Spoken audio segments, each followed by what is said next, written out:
Magandang araw mga kaibigan, mga kapatid! Dahil today nakapag-harvest ako ng beetroot at carrots. Kaya naman gagawa ako ng masarap at masustansya na aming hapunan.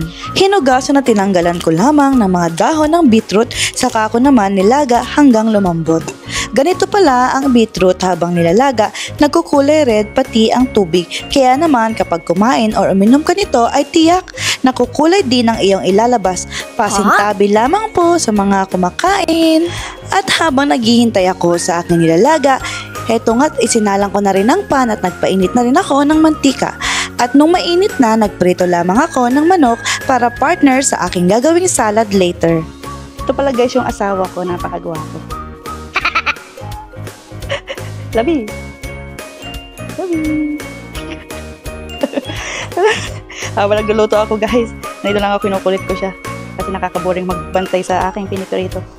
Pagkatapos ng aming lambingan, binalikan ko muna ang aking niluluto at bumaba muna ako saglit para kumuha ng salad, at naroon nga nakita ko si tatay kaya nag-bless muna ako at binati ko siya. At hindi guys, kukuha lang tayo ng salad sa ating garden. Tata. Bok, tata! Bok, tata! Bless.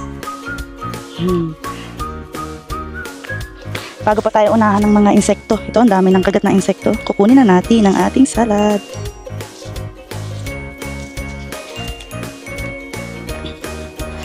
Pagpanik ko sa taas ay sakto namang luto na rin ang beetroot. Ganito nga pala ito guys, kapag luto na kumukulay siyang parang dugo at pwede mo rin gawing lip tint or natural lipstick. Bukod sa masarap, maraming health benefits din ito. Merong high content of vitamins, minerals, and antioxidants. Mga benepisyo na nakakapagpaganda sa ating blood pressure, nakakatulong din ito sa pag-improve ng ating katawan habang nag-ehersisyo, at may potential protection against certain diseases. Wow! Dahil luto na rin ang chicken, gagawa naman ako ng salad. Kinunot-kunot ko lamang ang lettuce, at dahil may isang can pa kami ng black beans, nilagyan ko na rin ito as a substitute sa aming rice. Sinamahan ko na rin ng kaunting apple cider vinegar at 2 kutsarang olive oil. Minekos-mekos ko lamang at charan! Ready na ang masarap na hapunan. Ito na guys, ready na ang aming dinner. Ito yung aking fried chicken, ang beetroot, at may watermelon din kami. At dahil summer dito, usong-uso ang watermelon, meron din kaming salad na ginawa ko, yung may lettuce at black beans. And ito na yung aking asawang gutom na. Huwag kalimutang magdasal bago kumain guys. Tingnan nyo yung beetroot guys. Ito yung beetroot din naman.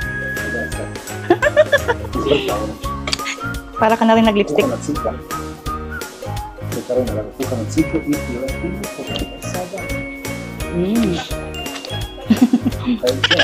tamis, ang sarap.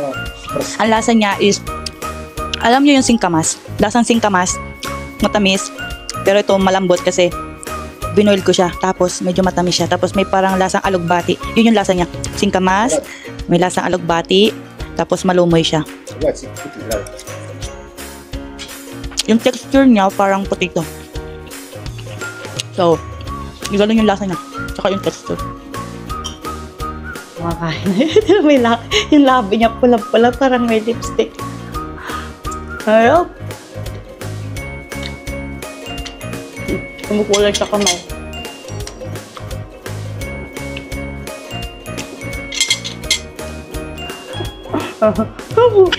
Wala. Pero ang sarap.